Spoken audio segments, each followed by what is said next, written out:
Now the recording is started as well.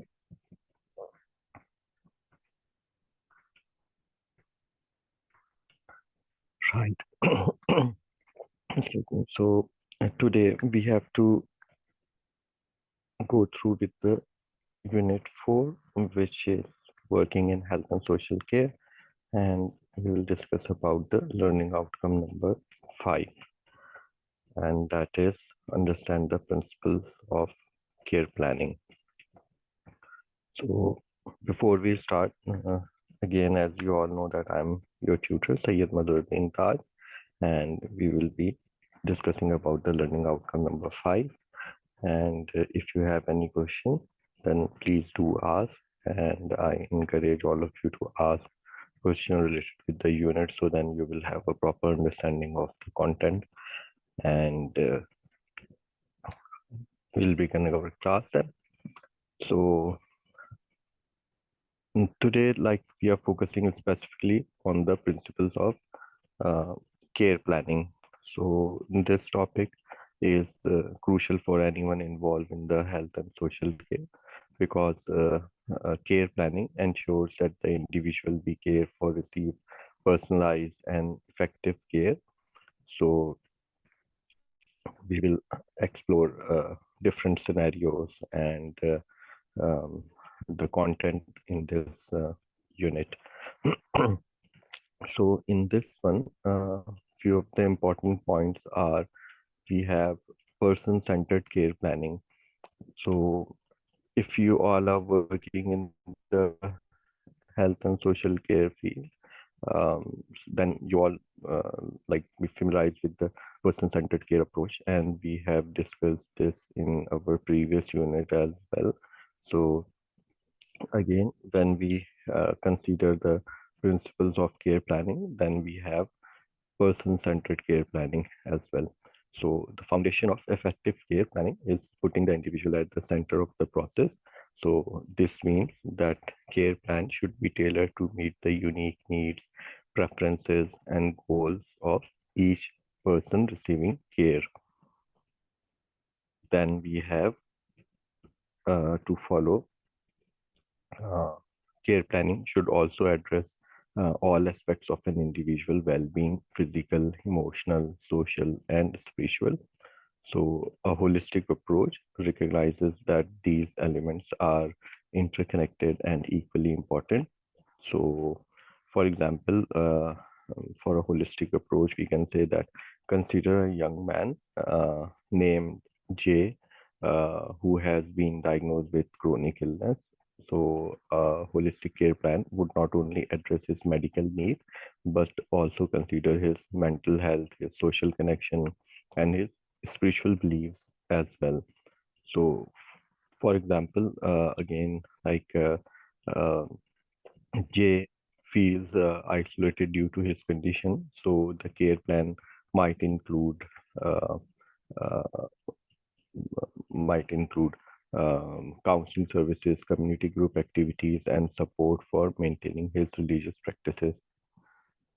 We have a message.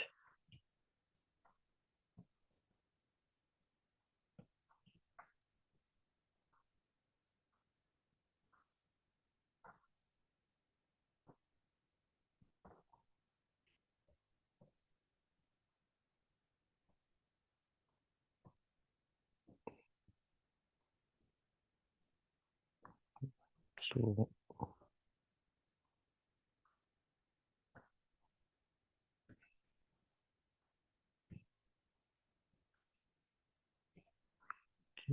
this one session for you.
Right, sorry.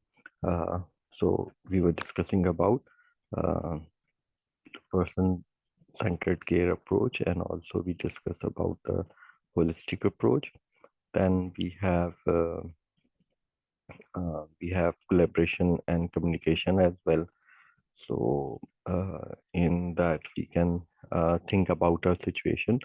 So where a person name, for example, S is transitioning from um, hospital care to home care. So her care plan involves a team of professionals, including nurses, occupational therapists, and social workers. So for the transition to be successful, it's essential that all team members communicate effectively, sharing updates on as progresses and adjusting the care plan as needed. So regular meetings and clear documentation help ensure that as receive consistent and comprehensive care. So then we have also risk management and risk assessment as well. So risk assessment is a crucial part of care planning. It involves identifying potential risks to the individual health and well-being and taking steps to manage those risks proactively. Then we have respect for autonomy. Then we can say that respecting the autonomy of an individual in care is essential. So this principle means that people should have the right to make decision about their own care, even if their choices involve some level of risk. So, uh, for example, if we consider a situation where uh, Mrs. T, who has diabetes, insists on having a piece of cake at her birthday party, even though it might affect her blood sugar level. As a care provider, it's important to respect her decision while also providing information about the potential dangers or the consequences. So the care plan might include strategies to help manage her blood sugar after the event, such as monitoring her levels closely and adjusting her medication if necessary. So overall, if we talk about care planning, so care planning is the heart of effective health and social care practice. And by focusing on person-centered care, taking a holistic approach, um, fostering collaboration, managing risk, and respecting autonomy, we can create care plans that truly enhance the lives of those we care for. Move to the next slide. And please, if anyone has any question, please do ask. And the next one is the indicative content. So first one, we need to discuss about the individual plan. So for individual plan, we can say every individual has unique needs and preferences when it comes to care. So as professional in health and social care, it's our duty to ensure that these are documented clearly in an individual care plan. So for example, we can say if we are supporting Mr. A, who has recently been diagnosed with Alzheimer, so his preferences um, we need to consider, for example, he prefers to take his walk in the morning and enjoy listening to classical music during meals. So documenting these preferences in his care plan ensure that all caregivers are aware of and can maintain his daily routine, which is crucial for his well-being. So creating these plan involve close consultation with the individual, their family, and any other relevant parties. So by doing so, we empower individuals to take charge of their care and make informed decisions about their life. And then we have negotiation and consultation. So empowering individuals to make decisions about their care involve negotiation and consultation. So this process ensured that the care plan is not just a set of instructions, but a dynamic agreement between the care provider and the individual receiving care. Then we have evaluating plans to assess effectiveness. So once a care plan is in place, it's crucial to regularly evaluate its effectiveness. So this evaluation helps determine whether the care provided is meeting the individual needs and allows for adjustment to be made. Then we have holistic approach. So a holistic approach in care planning consider every aspect of an individual life, including physical, emotional, social, and spiritual needs. Then we have to discuss about involving the individual in all planning and review. So it's vital to include the individual in every step of the care planning and review process. So this ensures that their voice is heard and their wishes are respected. Then we have to discuss about the uh,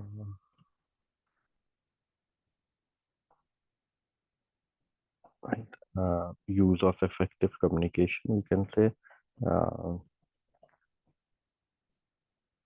and For that, we can say that effective communication is the important aspect of a very successful care planning. So this include not only how we speak with the individual in our care, but also we interact with their families and other members of the care team. So then we can discuss about the supporting individual in distressing or traumatic situations. So in health and social care, we often encounter situations that are distressing, potentially harmful, or involve complex communication needs. So supporting individual through these moments is a critical aspect of care planning as well.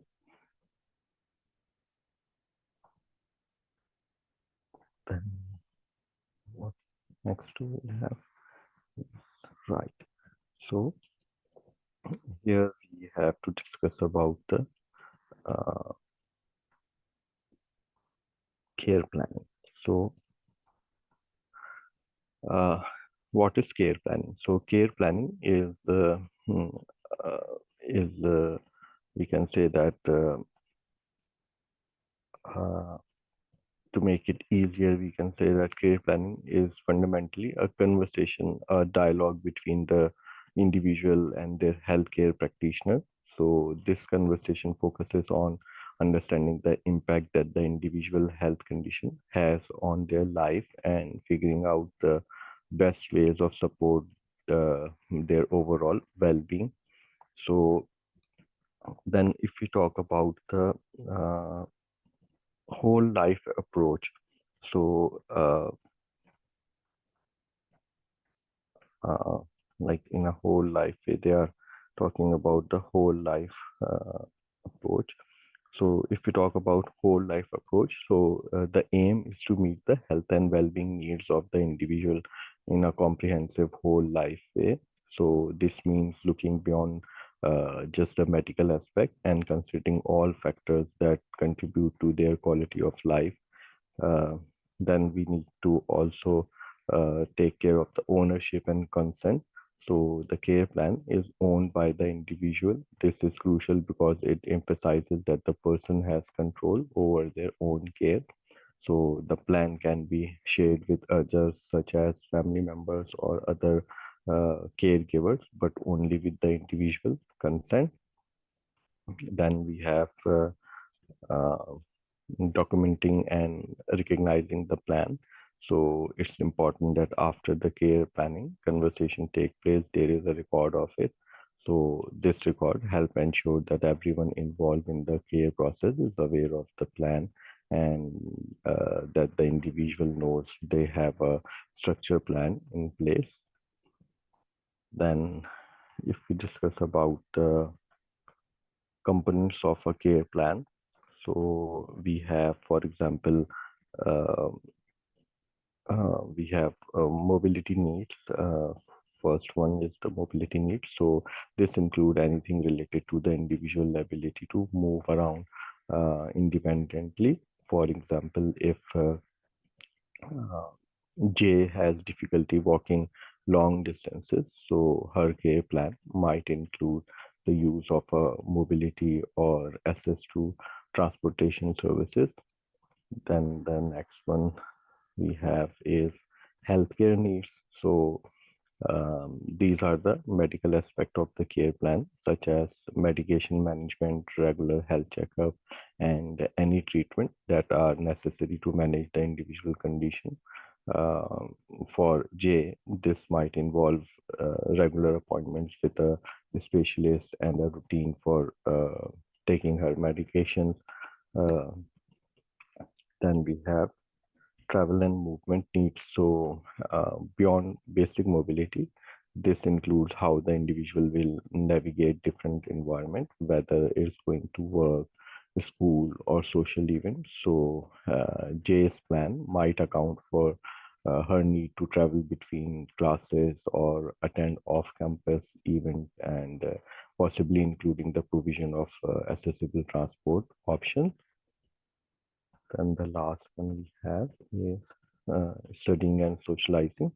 So for someone like Jay, who is a student, so it's important to consider how her health condition might impact her ability to study and maintain a social life. So the care plan could include accommodation like extended deadline for assignment, as well as strategies to maintain social connection in a way that does not overextend her energy. And uh, uh, and and say, for example, if we have a care plan for an elderly person, we can name anything Mr. B, who lives alone and has arthritis. So he, for example, the care plan might cover the mobility needs. We can say that installing grab bars and railing in his home. For healthcare needs, we can say regular visits from a nurse to manage his pain and monitor his medication. For traveling and movement need, we can say arranging a community bus service to take him to his weekly social club meeting. And for studying and socializing, we can say although Mr. B is not a student, so socializing is vital for his mental health. So the plan include schedule social activity that keep him engaged with his community. So we need to include all of these.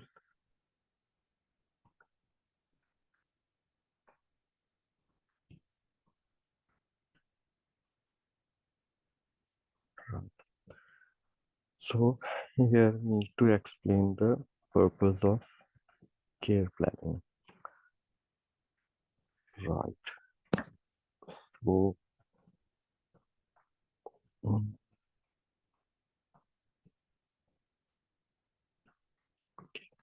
so if we talk about this, so uh, we have this image and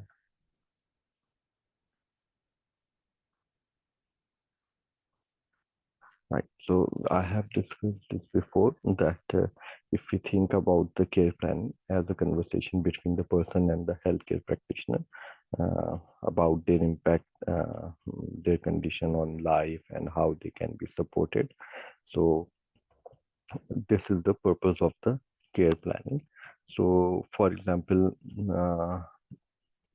we can say that when we are making a care plan, so uh, first step in care planning is gathering information. So this involves getting to know the individual on a deeper level and understanding their wishes, feeling, and goals for their care and life. So, as an example, we can say, suppose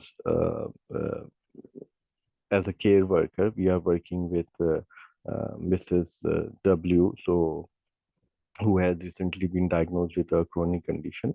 So the first thing you would do is sit down with Mrs. W and ask her about her goals, what she wants to achieve despite her diagnosis.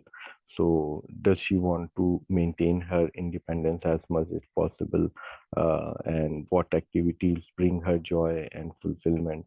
So this conversation help in gathering crucial information that will share in her care plan. And then we have exploring options, so assessing risk and benefits. So once the individual goal and preferences are understood, the next step is to explore the available care options. So this involves assessing the risk and benefits of different approaches to meet the person need. Then we have to agree on the plan. So what will be the provided, and how we will provide the care. So after exploring the option, the care professional and the individual work together to agree on a care plan. So this plan outline what care and support will be provided and how it will be delivered. So as an example, like after discussing various options with Mrs. W, might agree on a plan that include part-time home care assistance and regular physical therapy session. So the plan will specify when and how these services will be provided, ensuring that Mrs. W feels confident and in control of her care. Then we have delivering the care and support plan in line with the person's wishes. So, with the plan in place, the next step is to deliver the care and support as agreed, and it's essential that the care provided aligns with the individual wishes and is delivered in a way that respect their dignity and preferences.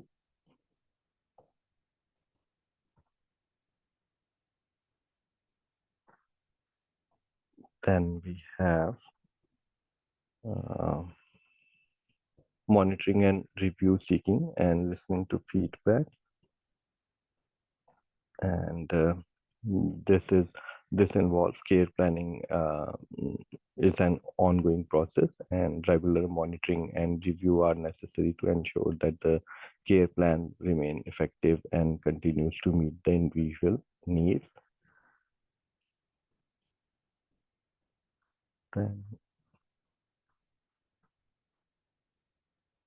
next one we have um, about the care plan again. So care plan are based on individual needs. So every individual is different, and so are their needs. This is why care plan must be personalized. A one-size-fits-all approach does not work in health and social care, because what works for one person might not be suitable for another. So, as an example, if we imagine two individuals, J and M, so both living with the same medical condition. For example, if we say it's diabetes, so J may prefer to manage his condition through diet and regular exercise, while M might need more frequent medical supervision due to additional health complications. So their care plan will reflect these differences, ensuring that each person receives care that is tailored to specifically to them. So this individuality in care plan ensures that each person's unique preferences and needs are fully considered and addressed. Then we need to ensure consistent care regardless of the care worker. So one of the primary purpose of a care plan is to ensure that the individual receive consistent care no matter which care worker is on duty. So the care plan serves as a comprehensive guide that all care workers can follow, ensuring continuity and consistency. Then we have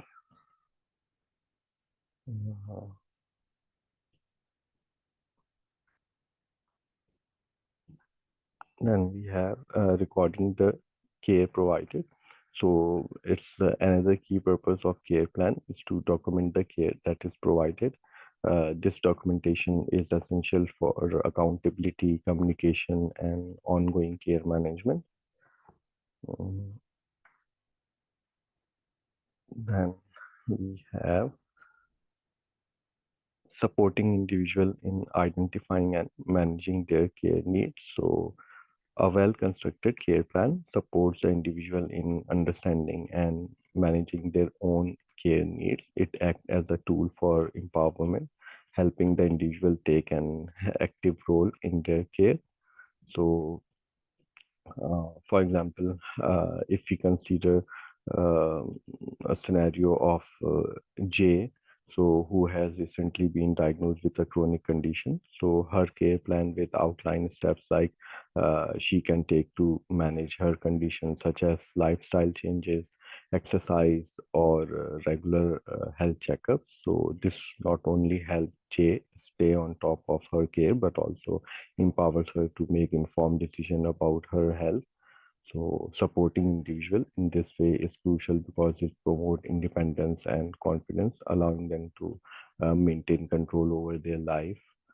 Then we have flexibility of care plan.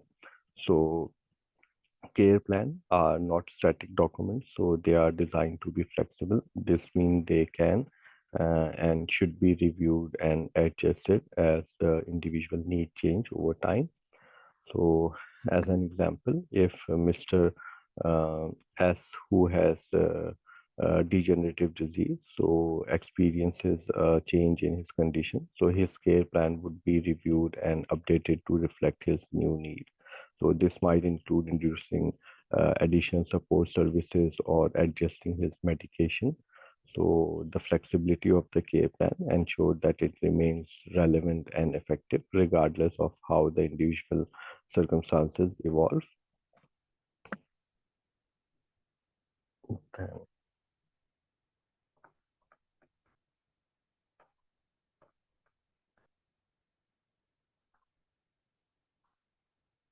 right. So now here we need to discuss about what does a care plan include. So first and foremost, we can say it's important to remember that the individual receiving care should always be actively involved in the care and support planning process. So this involvement ensures that their wishes, preferences, and needs are fully understood and respected. Um, then we have assess care need. So that means the care plan begins with a detailed assessment of the individual care need. This assessment is crucial as it forms the foundation for the entire care plan. As an example, Mrs. S, who has recently been diagnosed with arthritis, so her care needs might include pain management, assistance with daily activities, and perhaps some home adaptation to make it easier for her to move around. So the assessment would identify these needs and outline how they will be met. Then we have types of support to be provided.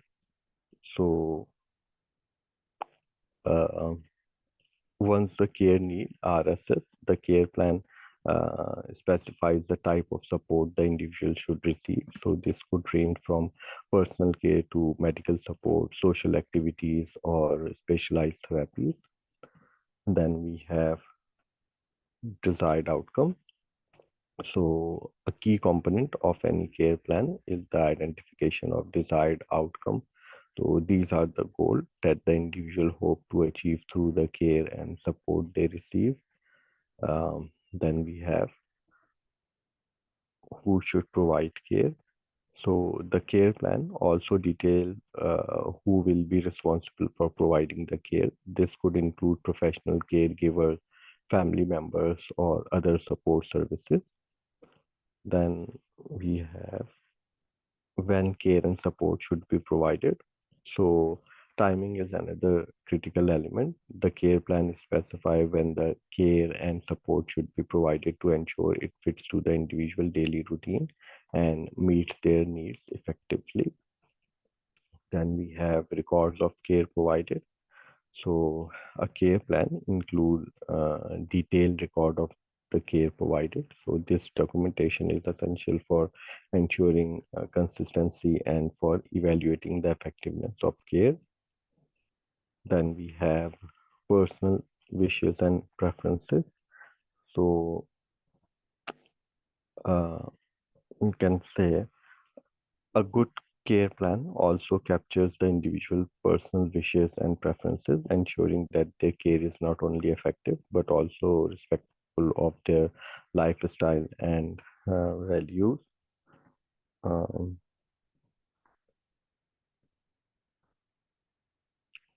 then we have cost of services. Right.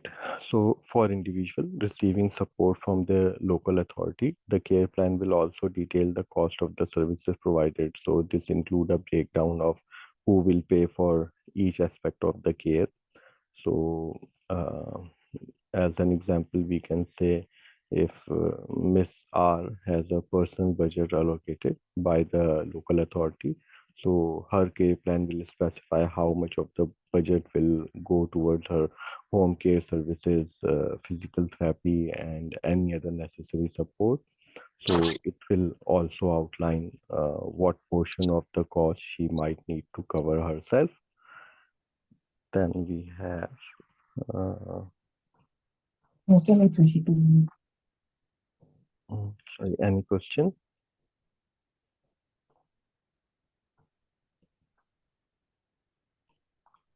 Then we have personal budget and contribution. So if the local authority is contributing towards the cost of care, the care plan will include information about the personal budget and how much the authority will pay towards the care.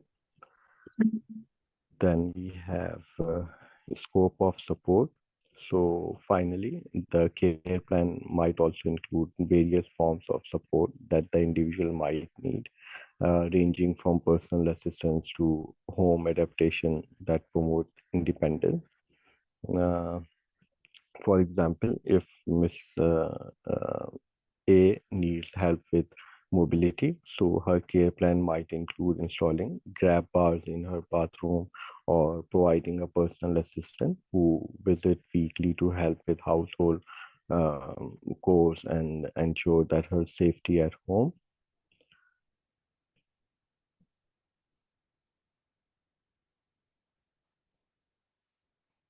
And next we have is the Mental Capacity Act. So the Mental Capacity Act provides the framework to protect and empower individuals who may lack the capacity to make certain decisions about their care and treatment. So this includes individuals with conditions such as dementia, learning disabilities, or mental health issues. So if we discuss about the some of the key principles of Mental Capacity Act, so we have assumption of capacity.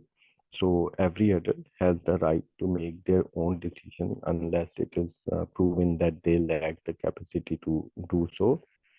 Then they have right to make unwise decision. So just because an individual make a decision that other might consider unwise does not mean that they lack capacity. Then we need to consider the best interest as well. So any decision made on behalf of a person who lack capacity must be done in their best interest. Then we need to consider least restrictive option. So the chosen option should restrict the individual right and freedom as little as possible. Uh, then we have the uniqueness of individual needs and choices.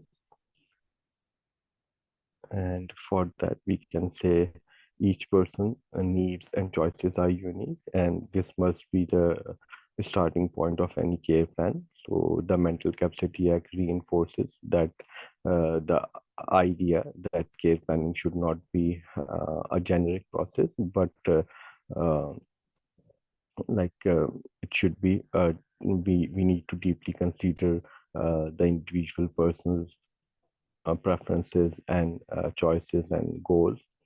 So then we need to add the person or their chosen representative in care planning. So when creating an mental capacity act complaint care plan, so it requires actively involving the person receiving care or their chosen representative. So this involvement ensures that the care plan focuses on what is important to the individual, respecting their autonomy and preferences as much as possible. Then we need to consider the cultural shift to person-centered care planning.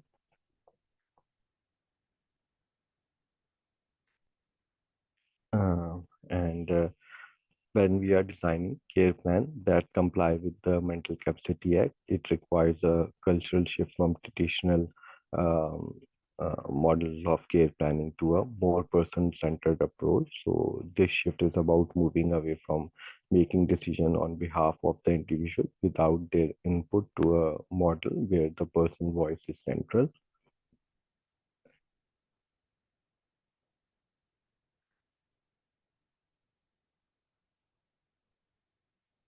Then model of the person-centered care planning, right? Then we have table here, which is discussing about key differences between traditional and person-centered care. Uh,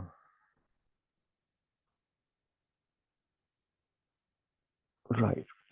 So traditional care planning, person-centered or mental capacity care planning, right?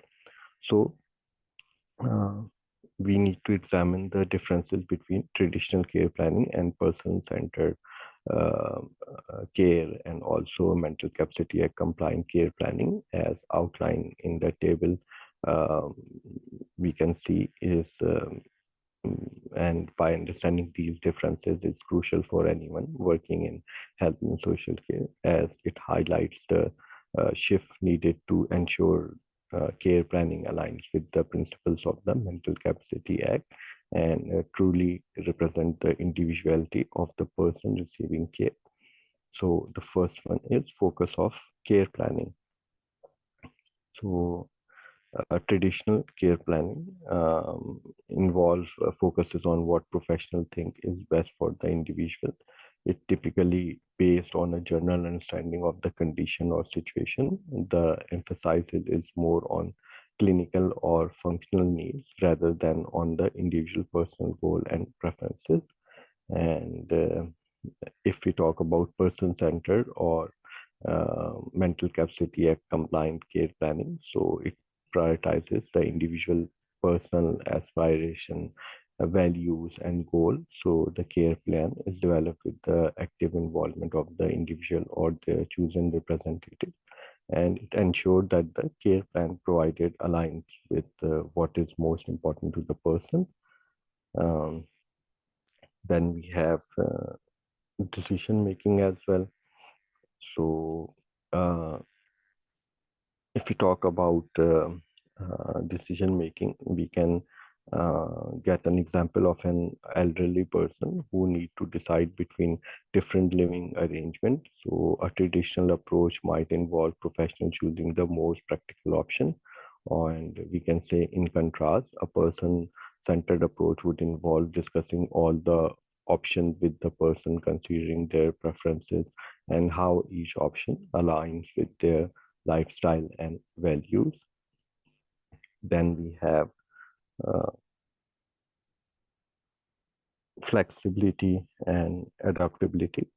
So if we talk about the uh, uh, traditional care planning, so care plan tend to be more rigid and might not be frequently updated to reflect the changes in the individual need or circumstances. This can lead to care that is out of step with the person's current situation. So while if we talk about person-centered or mental capacity act compliant care planning. So care plans are flexible and regularly reviewed to ensure they continue to meet the individual evolving needs and preferences. So this adaptability ensures that the care remain relevant and effective over time. Then we have documentation and communication. So if we talk about in traditional care planning, so documentation may primarily focus on medical and functional aspect of care, and with less emphasis on the personal experiences or feedback. And communication can sometimes be limited to formal reviews or clinical updates. So while if we talk about again the person-centered or the mental capacity act compliant care planning, so then we need to uh, do the documentation that include detailed record of the individual wishes, preferences, and feedback. Communication is ongoing with regular check-ins to ensure that the person feel heard and involved in their care. Then we have respect for individual rights. So as an example, we can say a traditional care plan might automatically schedule medication administration without considering the person's preferences about when or how they take their medication. So, in contrast, a person-centered plan would discuss these preferences with the individual and ensuring their comfort and choice are prioritized.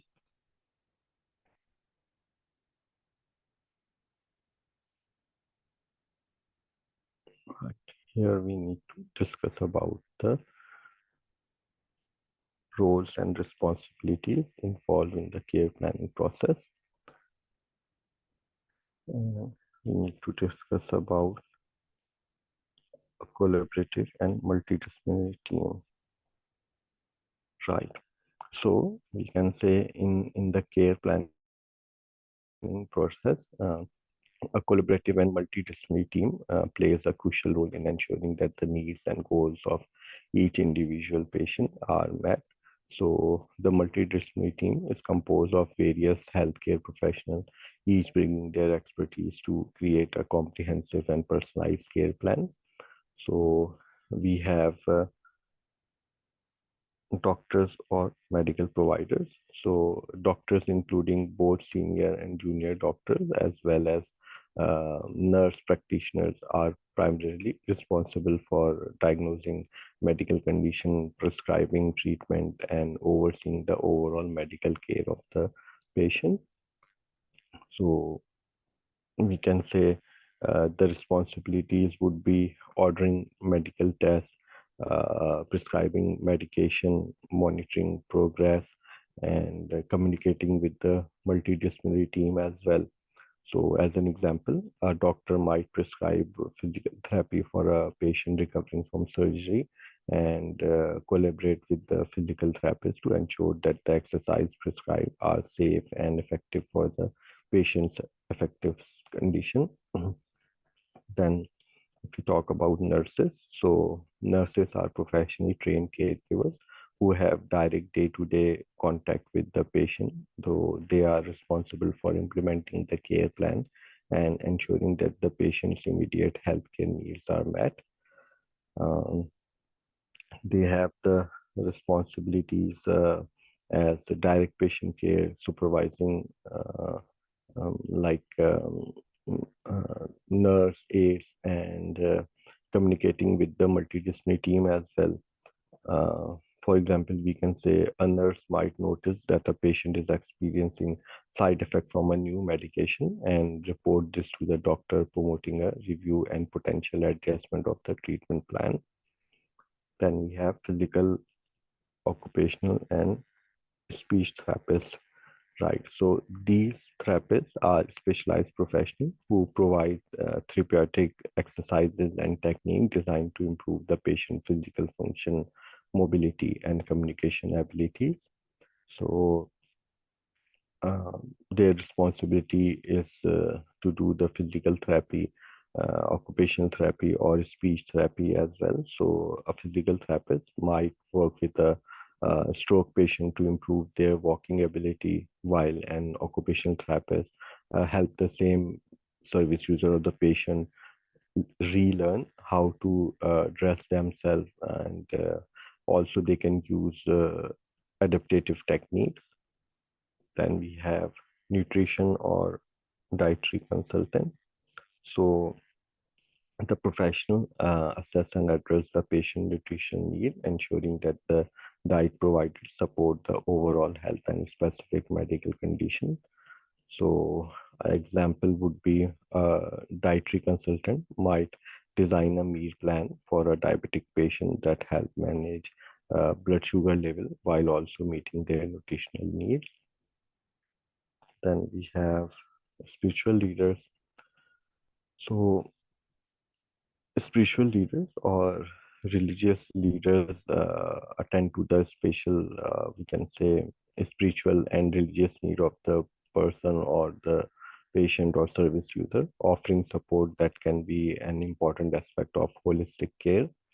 So if we talk about their responsibility, so providing spiritual care, leaders offer counseling, prayer, or other religious rites that align with the service user faith and belief.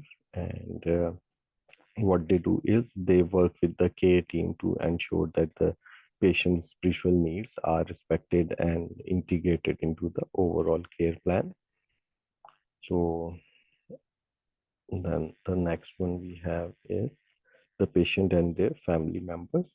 So the patient and their family members are central to the care planning process, providing feedback on whether the care plan meets the patient need and expressing any concerns or desires for adjustment. Example, we can take a family member might request additional support for a patient or service user who is experiencing anxiety, leading to the inclusion of mental health services in the care plan.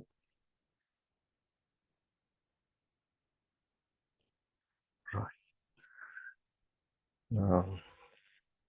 Now here we need to discuss about the nurse its role in the care planning process. So we can say the role of the nurse in the care planning process is crucial, as they are often the team members who spend the most time with the patient, providing direct care and observing their day-to-day conditions. So nurse plays an essential role ensuring that the care plan is implemented effectively and that the patient needs are met.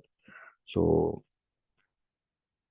we can say some of the responsibilities of the nurses. Right. So we can say observe and report. Uh,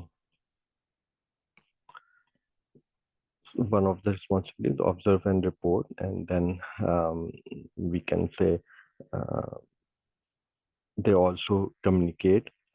So the nurse communicate these observations to the nursing staff or the rest of the multidisciplinary team to ensure that any necessary adjustment to the care plan can be made promptly. And we can say, as an example, if the nurse aide notices that a patient seems unusually withdrawn or less responsive than usual, so they would report this to the nurse, who might then explore possible causes such as pain, discomfort, or emotional distress. Uh, then we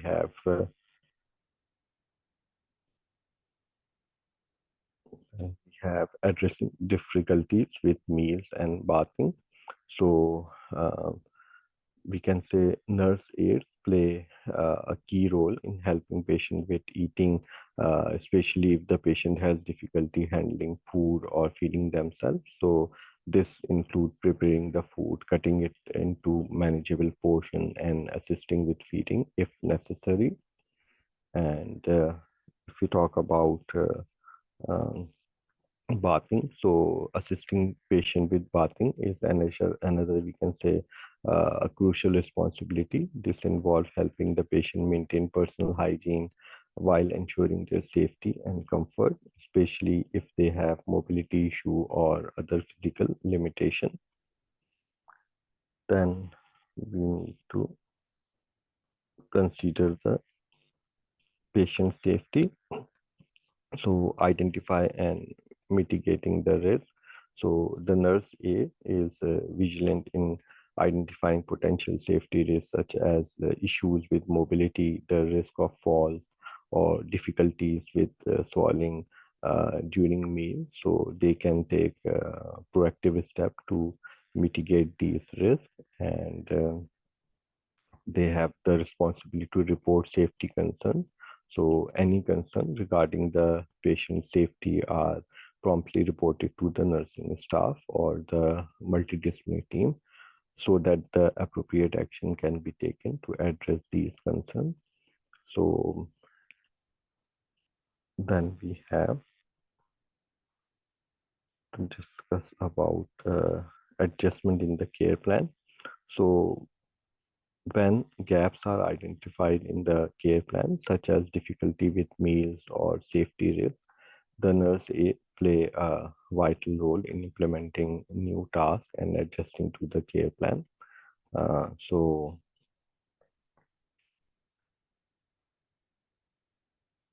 they have given us a scenario. So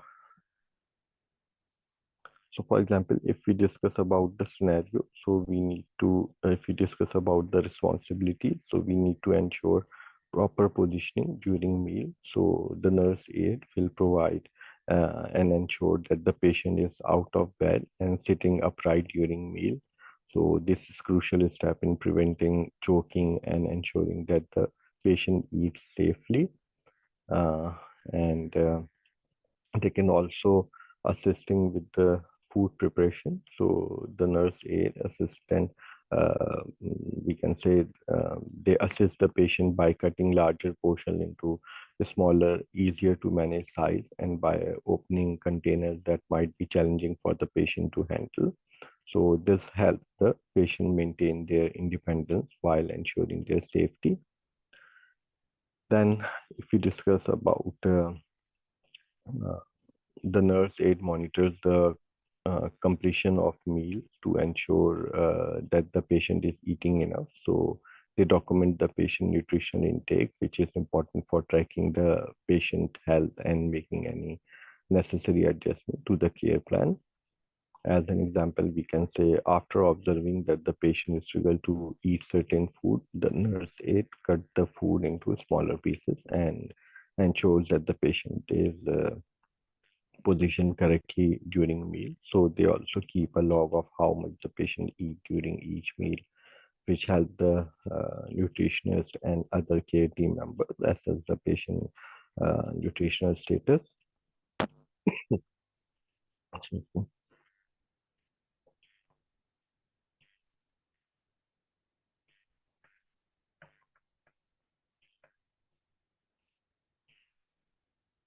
Right.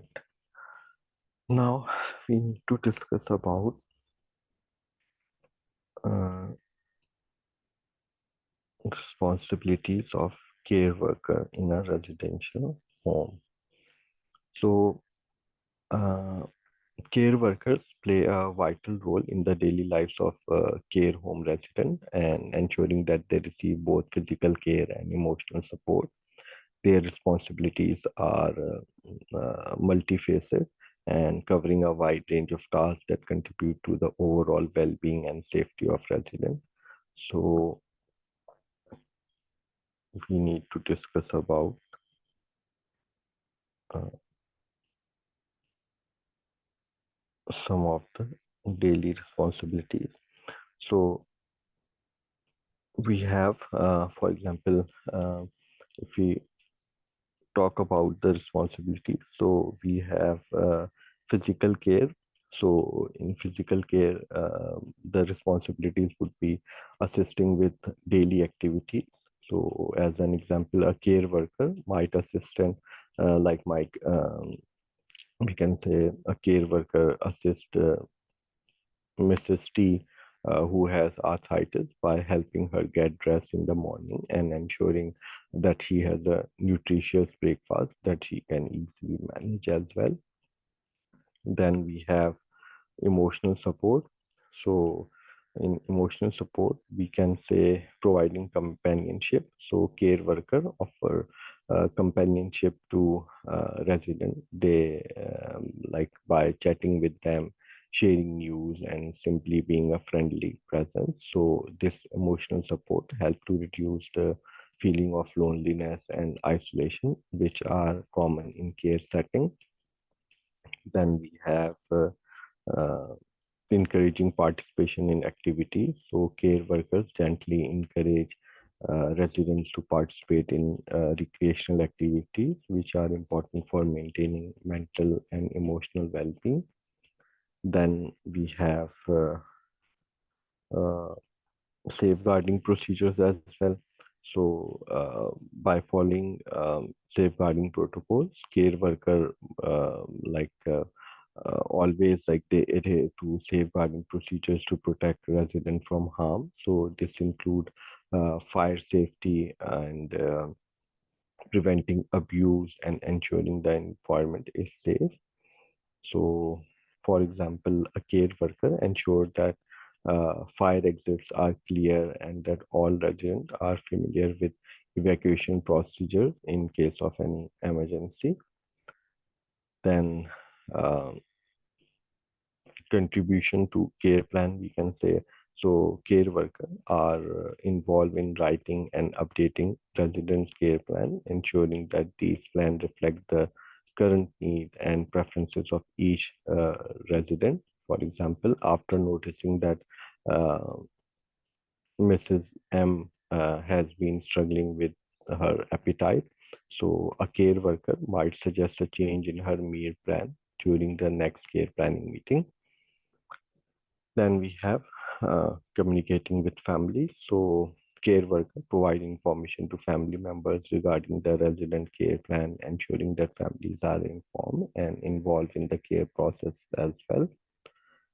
Then they have we can say ensuring when they ensure the resident need and wishes are met. So a care worker ensure that each resident care plan is followed and that their individual need and wishes are met. So this involves understanding each resident preferences and working to accommodate them.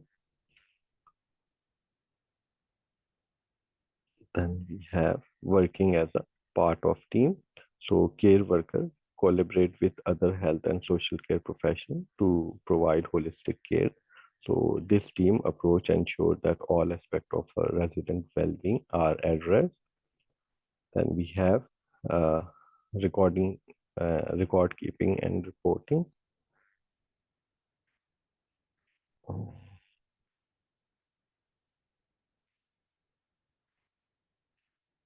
Right.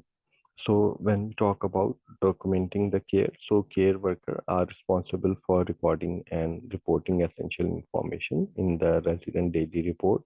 So this include communication system, care and health monitoring, and documenting any accident or incident that occurs. Then we have medical administration. So under supervision, care worker, administrator, they can like care worker administer medication to resident as detailed in their individual medication administration record. So it's crucial that this task is preferred or performed accurately to ensure that the resident safety and health.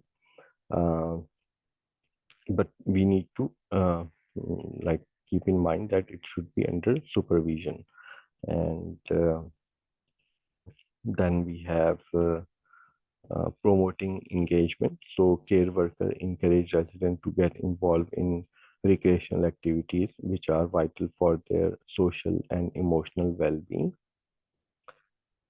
Then we have sharing observation. So care worker provide feedback to other health and social care professionals regarding the resident condition progress. and any concern that arise. So this feedback is essential for adjusting care plan and ensuring the resident needs are met. As an example, we can say a care worker might inform the resident nurse about a change in behavior, such as increased fatigue, which could indicate a need for further medical evaluation.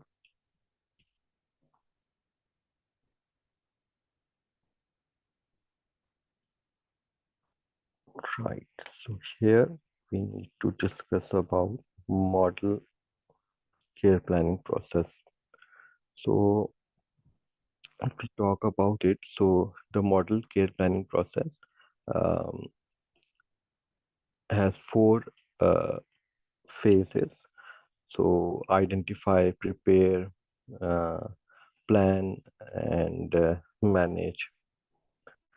So if we discuss about the first phase, which is identify, so objective is to identify patient who would benefit from care planning and to initiate the process by offering a care planning appointment. So when we discuss about it, so there are some of the key steps which we need to follow. So we need to identify patient for care planning appointment, and they could benefit if talk about identify patient who are new to the care planning process and could benefit from a personalized care plan. And then we have due recurrence. So identify patient who are due for a review or update of their existing care plan. Then we have contact patient. So offer care planning appointment explaining the benefits and importance of having a personalized care plan. So as an example, a nurse might identify a patient with newly diagnosed chronic condition who would benefit from a detailed care plan. So they would then contact the patient to schedule an appointment explaining how the care plan can help manage their condition effectively. Excuse me. And then we have the phase two, which is prepare. So the objective is to prepare for the care planning appointment by gathering necessary information and coordinating with the patient. So there are few steps into it. So we can say update electronic medical record and invite patient for appointments, and uh, we can say we have pre-populate medical history in care plan. So then we have to determine the necessary lab work or test. Then we have to coordinate with patient to complete pre-work.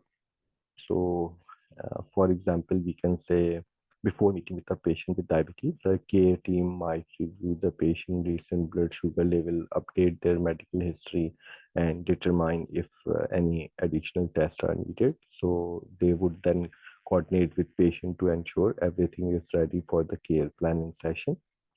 Then we have the third phase, uh, plan with patient. So objective is to develop a care plan with the patient, ensuring that it reflects their needs, goals, and preferences. So there are some of the key steps into it, like review medical summary with patient, uh, gather social history with patient, discuss and prioritize goal and action.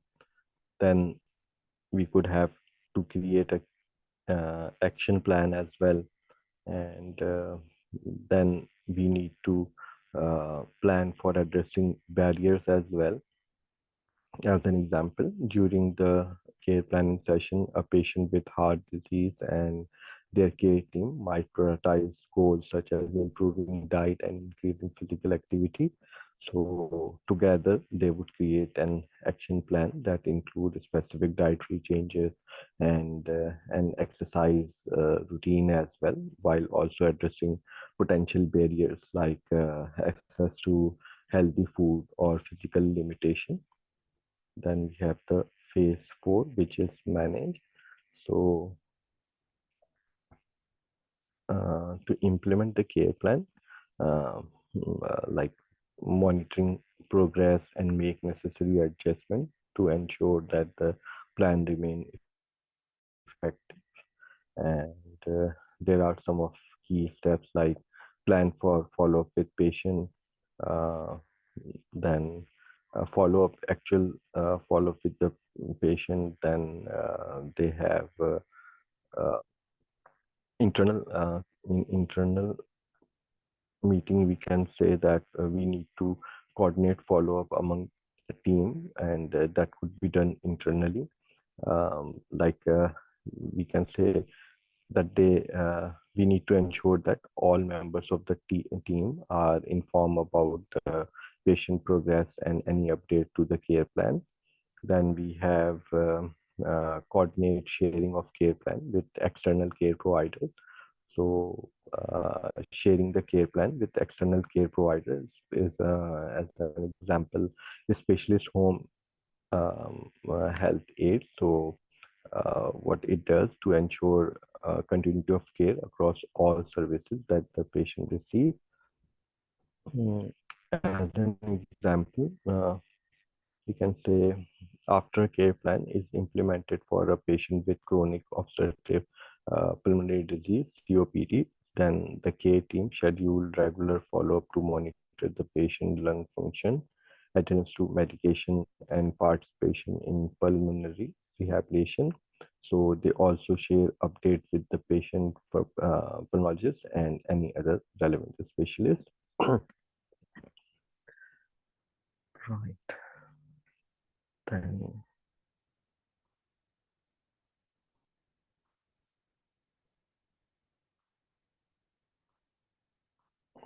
here we need to discuss about how to ensure the individual is involved in all stages of care planning review.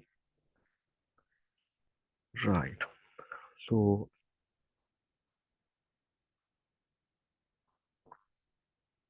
for that, we need to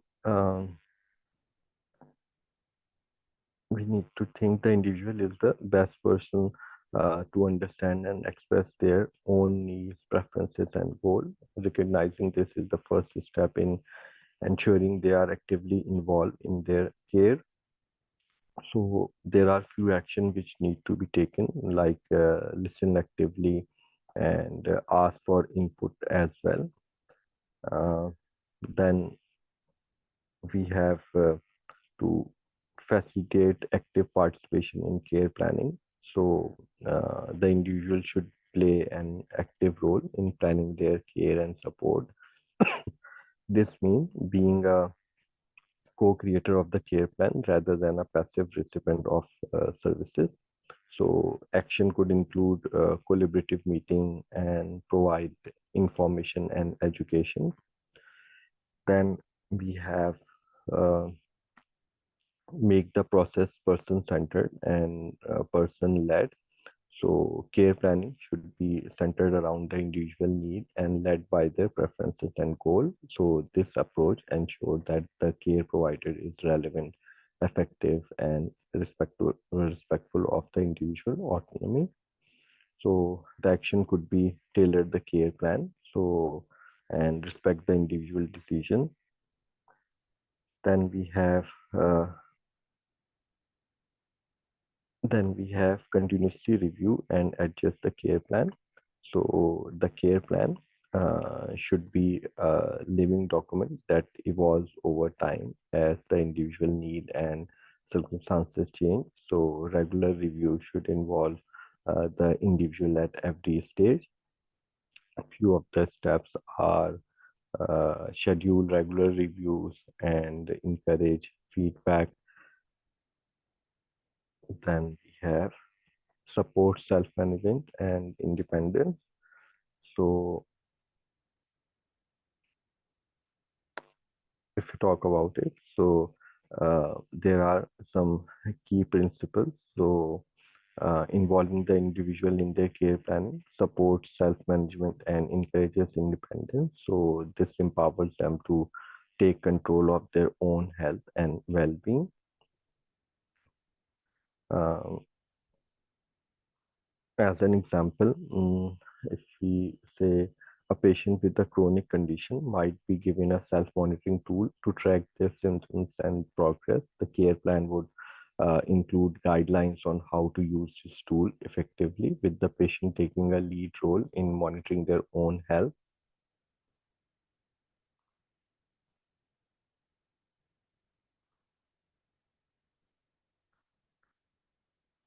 Now we have to discuss about the planning process. Right. So, if we talk about service user, so we can say that uh, the care plan and support plan is crucial tool that belongs to that person. So, and it should reflect their wishes, feeling, needs, and values and aspirations. So the planning process is designed to ensure that they have control over the care and support they receive, with the local authority legally required to take all responsible steps to reach an agreement with the service user and how their needs will be met. So uh, first one is care support plan should set out. So first step is creating your, we can say, care and support plan, and is understanding what specific needs are, and these needs can be physical, emotional, social, or combination of all three. And how it works: first we need to do the assessment of need, and then the input of the service user. Then we have how the needs will be met. So once the needs are clearly understood, the next step is to determine how these needs will be met. This involves outlining the specific services, support, and resources that will be provided to the person. And then we have achieving the needs and wishes. So the care plan and support plan is not just about addressing the need, it's also about helping uh, the service user achieve their wishes, aspiration, and goal. So the plan should outline how they support and receive the help. So how it works. So we have we can think about that example. So if one of the wishes of the service user is to stay socially active, so the care plan might include regular visit to community center or arranging transport to social events. So the plan will detail how this support help and stay connected and engage with the community. Then we have uh, working with local authority. So the local authority is responsible for working with the service user to prepare the care plan and support plan. So they are there to ensure that the plan reflects your need and preferences, and that all legal requirements are met. So as an example, if a service user prefers certain type of care, such as having a regular caregiver whom they trust, so the local authority will work with the service user and and the caregiver to make this happen, and ensuring that the care plan align with the preferences of the service user.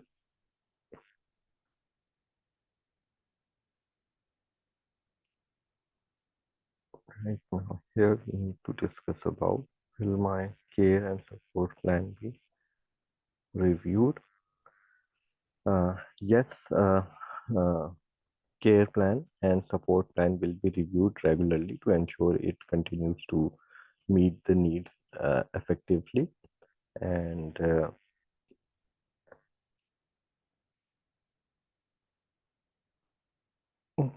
then the purpose of reviewing the plan, right? So if we discuss about why is my care and support plan reviewed, so the review process has, we can say, several important purposes. So first one we can say is monitoring progress and changes.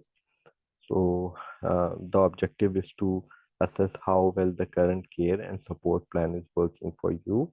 And the action would be the review will look at your progress and any changes in circumstances or health that might require adjustment to the care plan. Then we need to ensure the plan meets the need. So, as an example, if the goal is to remain independent at home, but the service user finding it harder to manage daily tasks, the review might lead to an increase in home care support to help the service user maintain their independence. Then they have keeping the plan up to date. So, as an example, if a service user health has improved and they feel more confident about managing certain tasks on their own, so the care plan can be adjusted to reflect this, perhaps reducing the level of support in some areas. Then we have planning for future needs. Uh, so, for example, if a service user living with a progressive condition, so the review might include planning for additional support services the service user might need as the condition changes over time. Then we can say,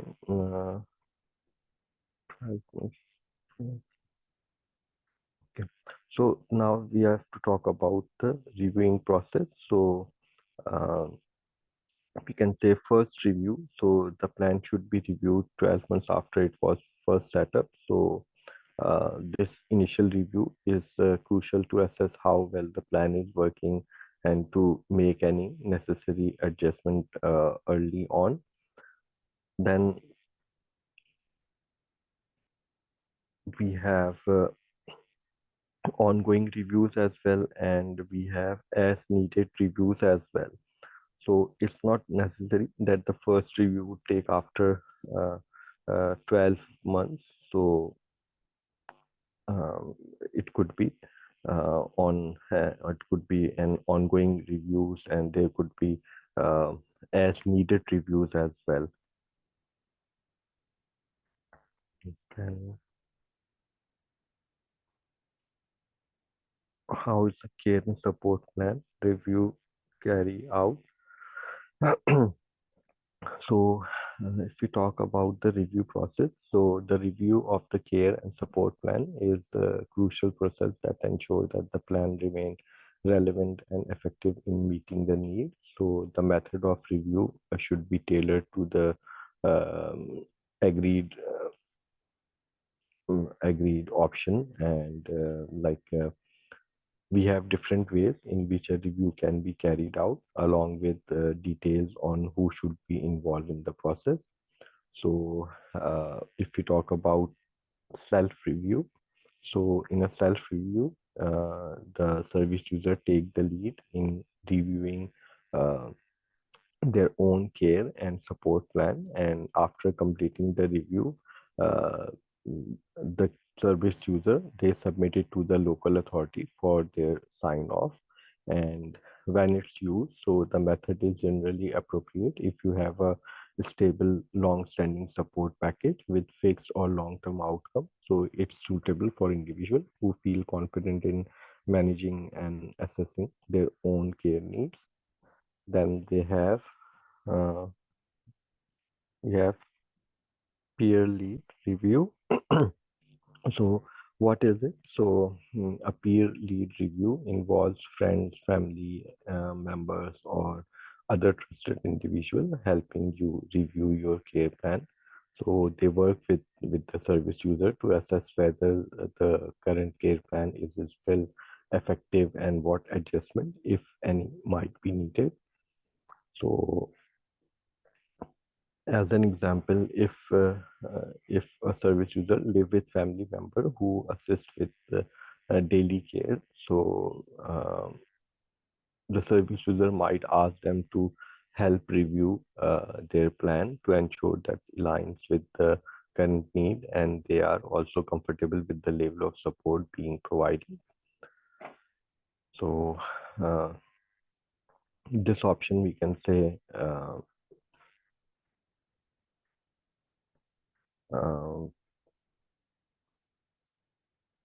right. The next one.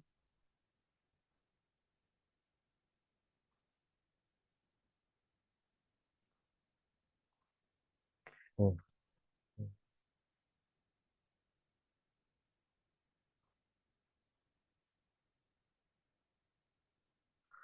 Like we can say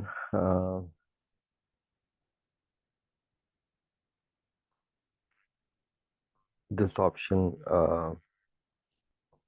we can say suitable if the service user prefer to have their input and support of those close to them and during the review process, and is particularly useful if they feel that these individuals have a good understanding of the needs and circumstances. Then they have review from a distance. Right. So a review from a distance is conducted over the phone or online. So during this type of review, the service user discuss the care plan with a representative from the local authority, and such as a social worker as well. So as an example, we can say if you are managing well with your current care plan and there are no major issues to address, then you might choose to review your plan over the phone with your social worker, discussing any minor adjustment or confirming that everything is going well. Then we have face-to-face review. So a face-to-face review involves sitting down with your social worker or another representative from a local authority to go through your care and support plan in detail. And then we have involvement in the review process. Right. So regardless of the method, the local authority must involve you in the review process, and this involvement is the key to ensure that the care plan continues to reflect the needs, preferences, and goal of the service user. And if they find it difficult to participate in the review process, then the local authority has a duty to appoint an independent advocate to assist the service user. So who else can be involved? So a carer, uh, if if a service user have a carer, they should be included in the review process to provide insight into how the care plan is working from their perspective.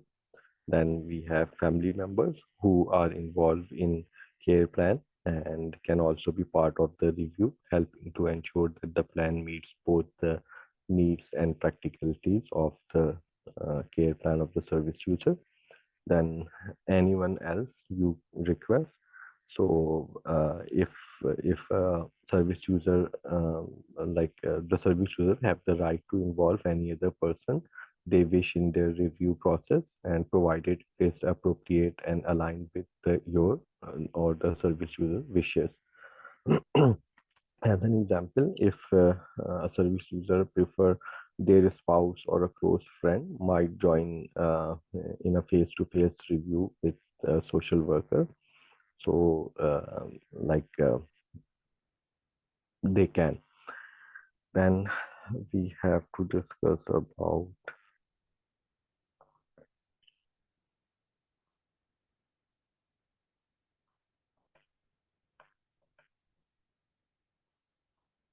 right. So here we have a case scenario. Uh,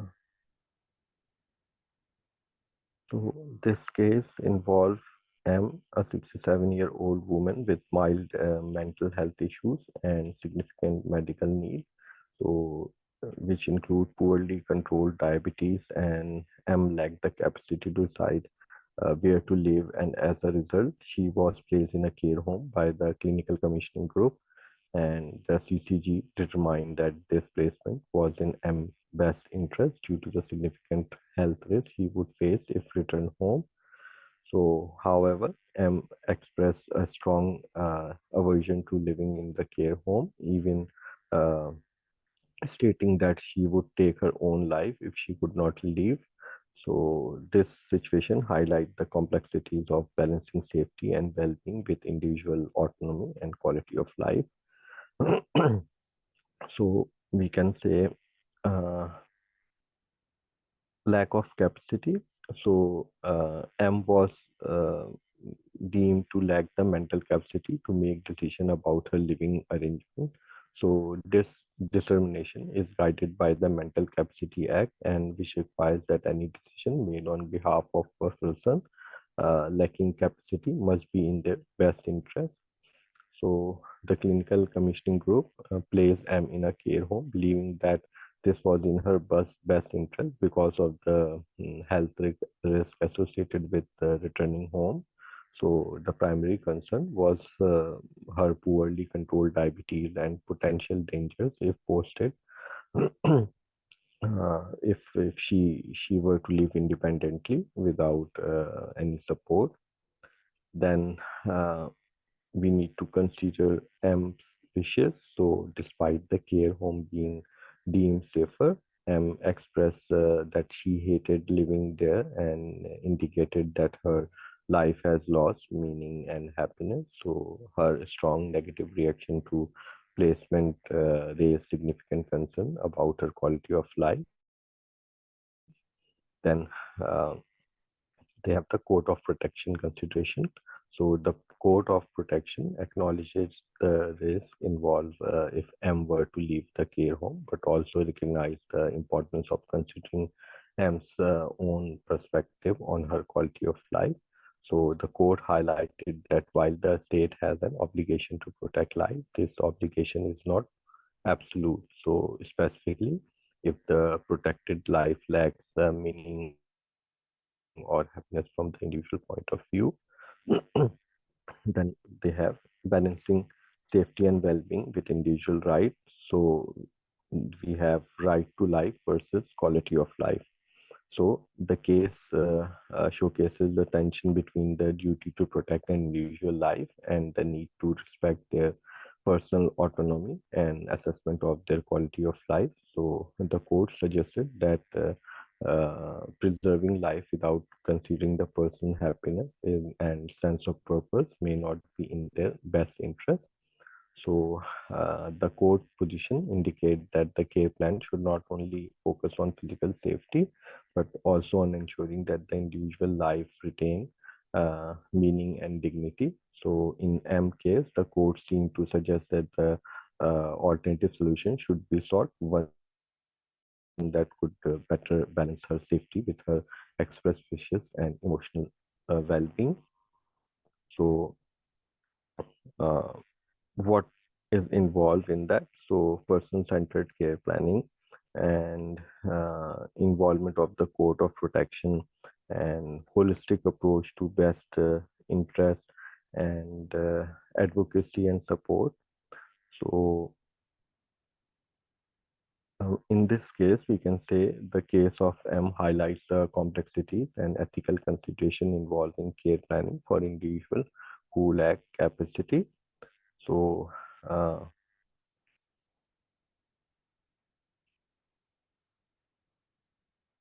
now going to discuss about involvement in care cycle of care and support planning.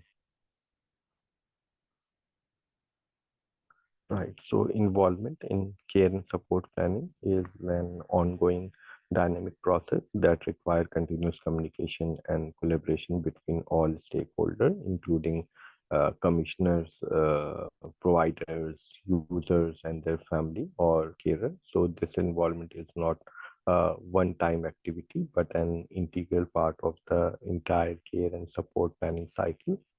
So by ensuring that all parties are involved at every stage, decision can be adapted over time to reflect the individual changing needs and circumstances. So we have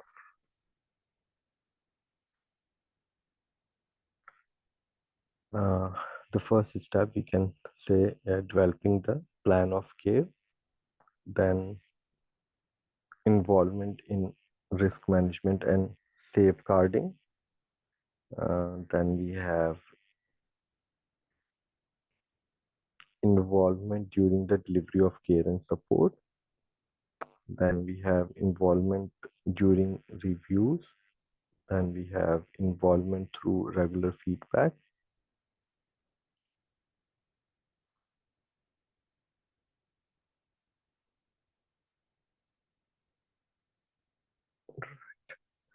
So now we have discussed about analyzing ways to overcome barriers to implementing care plan, including advanced care planning.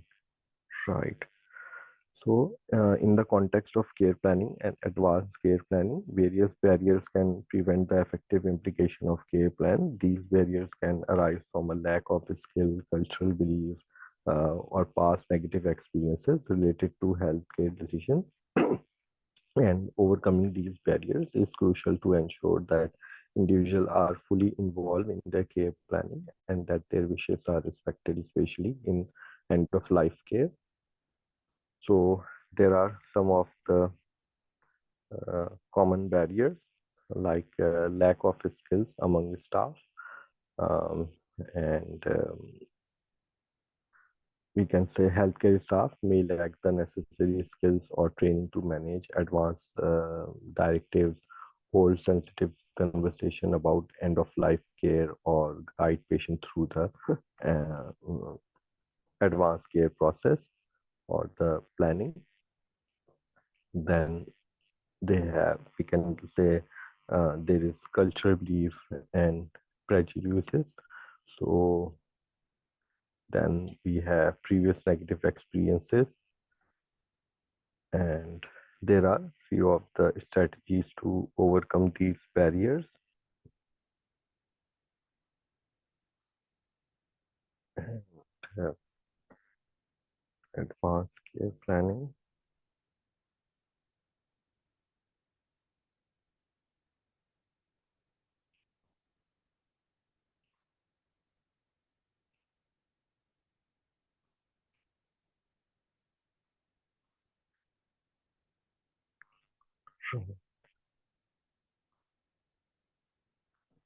So overcoming barriers in care planning and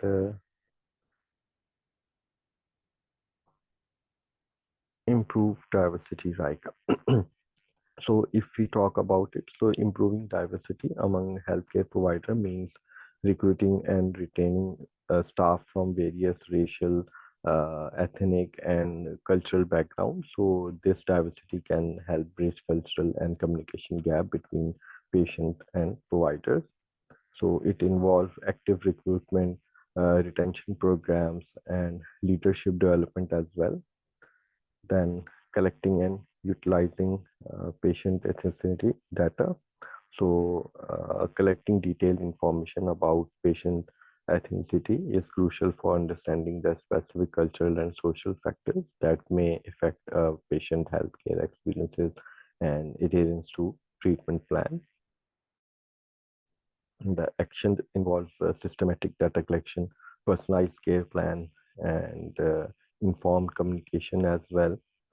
So then we have training for cultural competency. So even with a more diverse workforce, it's essential that all healthcare providers receive training in cultural competency to effectively interact with patients from different backgrounds. And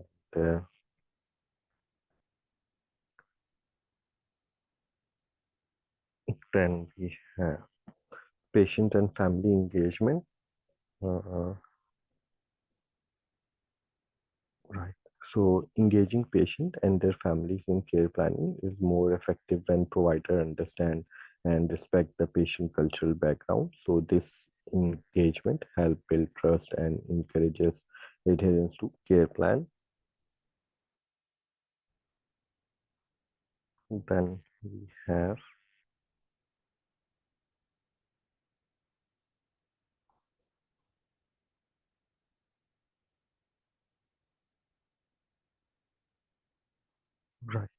So also we can add addressing the bias and prejudice. So unconscious bias and prejudice can affect the quality of care provided to patients from different ethnic background, and addressing these biases is crucial for fair and effective care planning.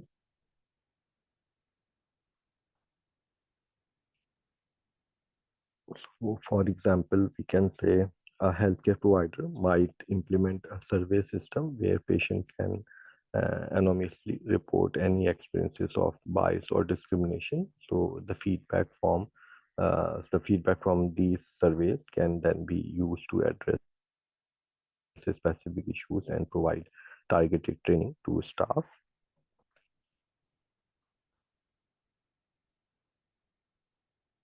Then we have to discuss embrace innovation, preparing and prepare a care plan. Right. So we can say in the rapidly evolving healthcare landscape, innovation is key to delivering high quality patient centered care. So one area where innovation is particularly needed in the development of the care plan that not only improve patient outcome but also ensure that the work involved in delivering care is like up to the mark, and the traditional we can say uh, care patient team both with healthcare payment system, right? Okay, so they are talking about the payment system as well. So if we discuss about the uh, current challenges, so we have undercompensation for collaborative work. So we have lack of integration across system. As an example, a patient with chronic condition like diabetes may need coordinated care from a primary care physician, a dietitian, and a physical therapist. So, however, the time spent coordinating care between these providers is often not reimbursed, which can lead to gaps in care and suboptimal option. Then we have designing an innovative collaborative care plan. So the goal is to create a care plan that not only focuses on the patient need but also incentivize collaboration among healthcare provider by recognizing and compensating the behind the scene work that is crucial to delivering high quality care. Then have system.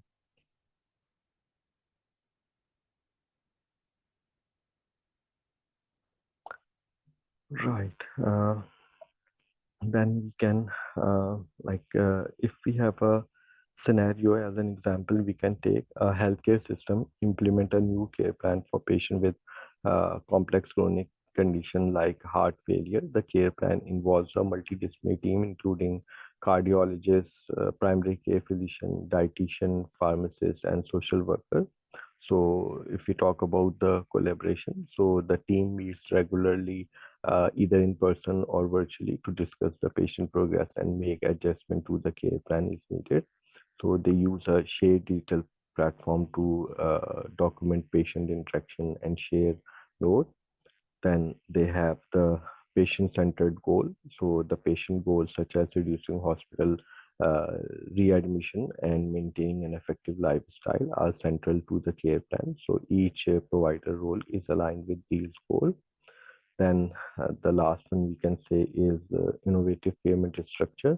So the healthcare system adopts a bundled payment model where the entire team is compensated based on the patient overall health outcome rather than individual services provided. So this model incentivizes collaboration and reduces unnecessary treatment. Then we have collaborate with community organization. So takes village to raise a child. Right. So we have a proverb, and it takes a village to raise a child, is a powerful reminder that healthcare, like child raising, is a communal effort. Hospitals and healthcare organizations must recognize that they are not the sole providers of care, but rather one part of a larger network that support patient health by collaborating with community organization and adopting a patient-centered approach that serves the whole patient, and the healthcare provider can enhance the quality and effectiveness of care. And so we need to recognize the role of community organization, and we need to identify key community partners, formalize collaboration, and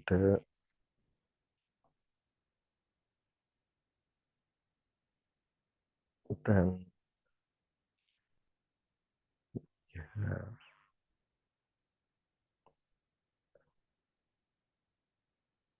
right then um, we can say, as an example, uh, a hospital might partner with a local food bank to provide nutritious meal to patients who feel or who are food insecure. So the partnership ensured that patients not only receive medical treatment but also have access to the food they need to support their recovery and overall health. The social worker might also like give your details to a charity organization or a food bank. Um, then we have uh,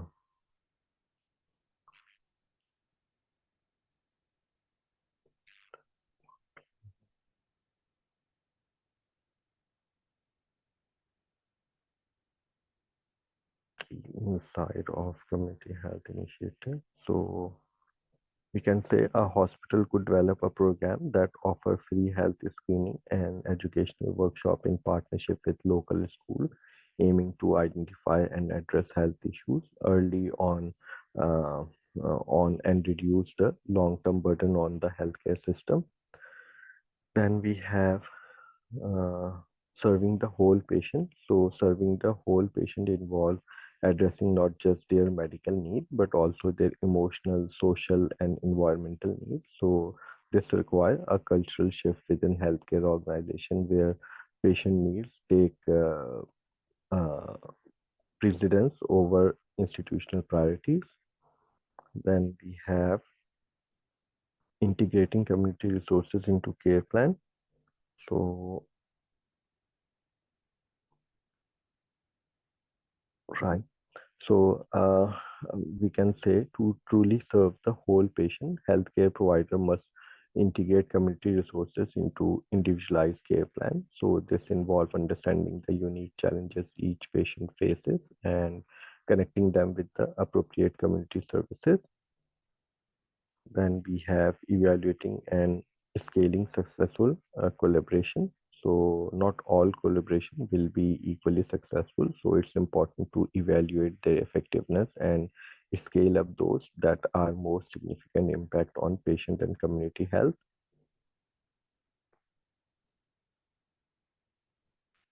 Then we have rethink compliance. So for that, we can say in many ways, healthcare organizations have become victims of their own compliance process. So regulation designed to ensure quality care have led to a tick box culture, and where the focus is on meeting the minimum standard required by the regulatory agencies rather than delivering truly exceptional patient-centered care.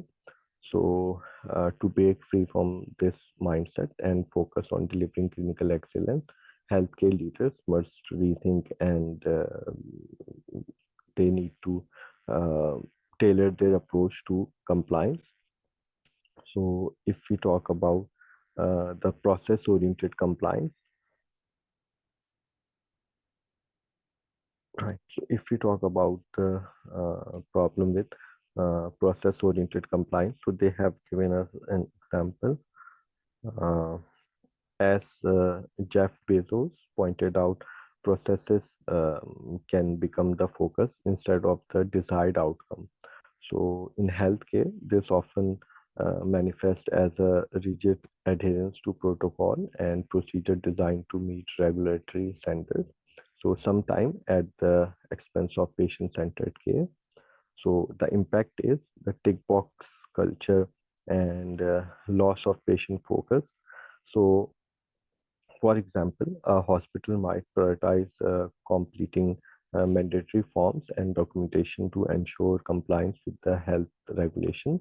While this is important, the time and energy spent on paperwork can detract from direct patient care, leading to less time spent on understanding the unique needs of each patient. Then we have moving beyond compliance to deliver excellence. So compliance should not be the ceiling, but the floor, the minimum standard upon which patient-centered care is built to truly excel. Healthcare organization must look beyond a regulatory requirement and focus on delivering exceptional care and prioritize patient outcome. Then we have designing a patient-centric compliance model. So to deliver patient-centered care, healthcare organization must design a compliance model that align with the needs and expectation of patient rather than simply satisfying regulatory requirements. Then we have balancing regulation and innovation. So compliance should not stifle innovation. Healthcare organizations need to find a balance between adhering to necessary regulation and fostering an environment where new ideas and approaches to create or care can flourish. And as an example, we can say a hospital might develop a new telemedicine platform that improve patient access to care while ensuring that the platform meets all regulatory requirements. The focus remain on how it enhances the patient experiences and outcome rather than just ticking off compliance checkbox. Then we have continuous improvement and learning. So compliance should be part of a continuous improvement process that seek to learn from patient experiences and adopt over time rather than being seen as a static set of rules to follow.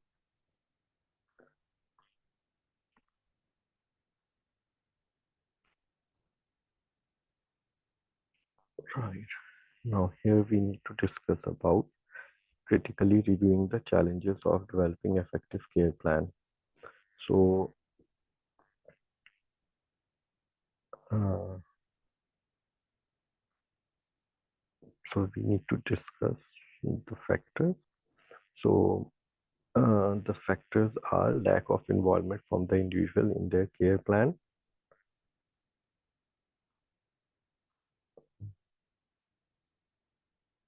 right? So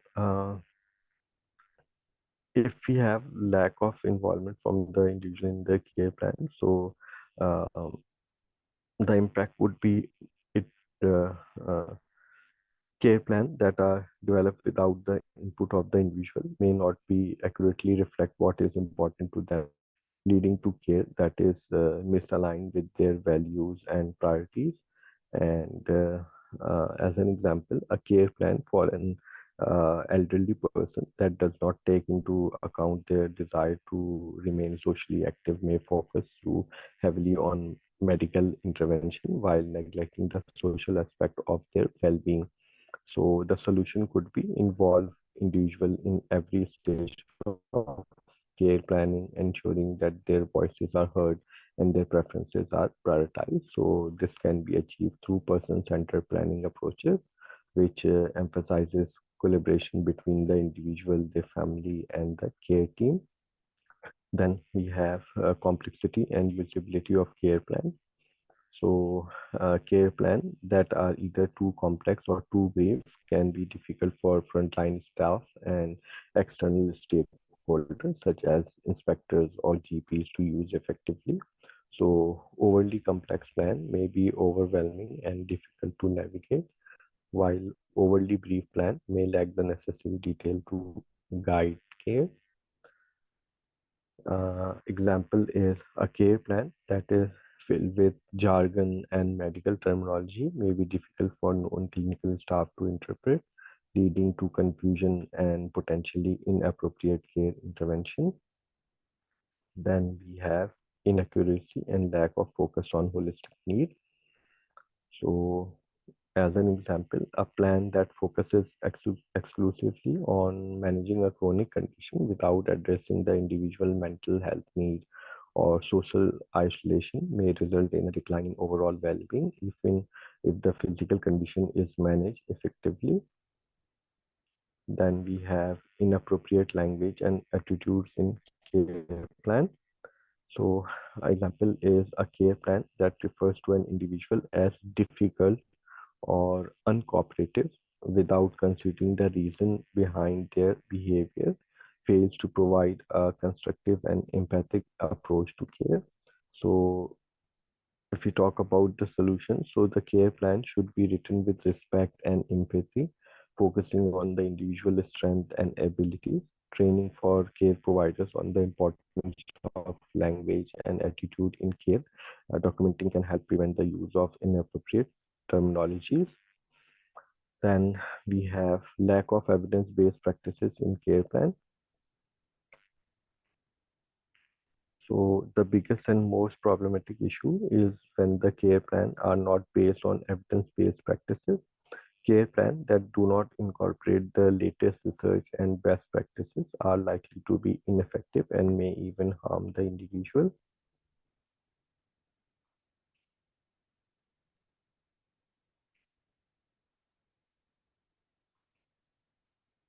Right.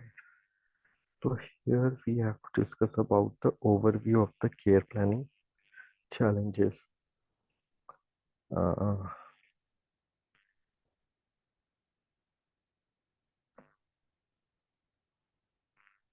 so we have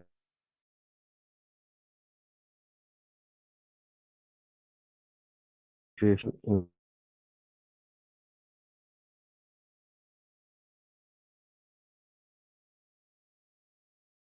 uh, relational influences. Uh, if we talk about the relational influences, so there are some positive factors like professional respect for autonomy and empathy and trust, and there are some negative factors as well, like lack of capacity for involvement, perception of professional as expert, stigmatization, then uh,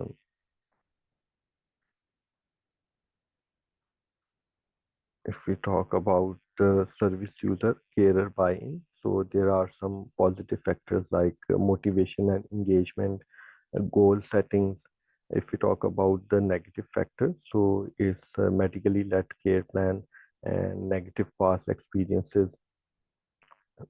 So if we talk about some of the strategies for improvement, so we need to develop the care plan that balance medical need with the personal goal and preferences of the service user, and address and rectify past negative experiences by building trust through transparent and empathic communication.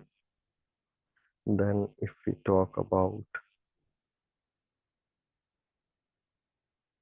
organizational influences, so there are some positive factors like validation of time spent with service users, and there are negative factors as well, like unpredictable environment and administrative failures, resource limitation and high workload. Then, if we talk about meaningful information exchange, so there are some positive factors like competency and transparency, uh, dissemination and feedback. If we talk about the negative factors, we have inconsistent communication and lack of feedback mechanism.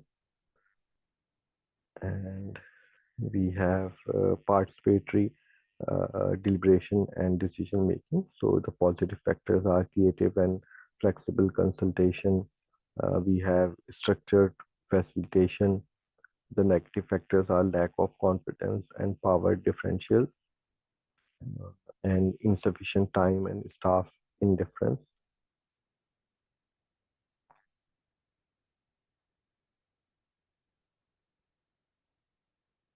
Right. Now the next slide is the references. So right. So in this unit, so we have explored the principles of care planning, and we emphasize this central role in delivering high quality person centered care, and we understood the principles of care planning is crucial for enhancing the needs, preferences, and the goals of the individual are met in a holistic and responsive manner. So we discuss about the person-centered approach, holistic need assessment, collaboration and communication. Um, there are flexibilities and responsiveness. We discuss about it. We discuss about the ethical and legal considerations as well. So overall, if we say, if we understand the principles of care planning, so it helps the healthcare professional with the knowledge and the skill needed to deliver care that is both effective and compassionate. So it's not just about following protocol, but about creating a meaningful collaborative partnership with the individual, ensuring that their care is tailored to their specific needs and aspiration.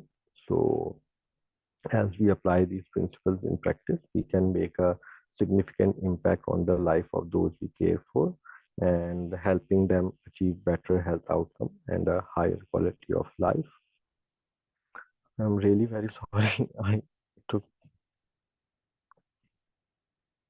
a full hour of yours all, and because again, all these concepts were necessary to explain, so that's why I took again an hour extra, and I'm sorry for that.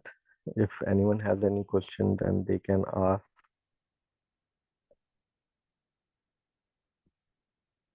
If not, then we can finish the class.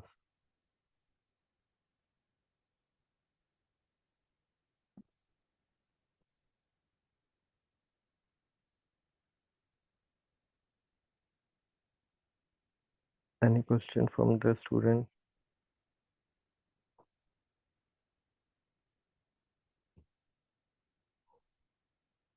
No? Okay. Then we'll finish today's class, and I will see you in the next class tomorrow, and we will discuss the next learning outcome. So till then, take care, and I'll see you all tomorrow.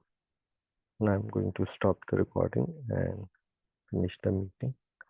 Thank you, everyone. Bye.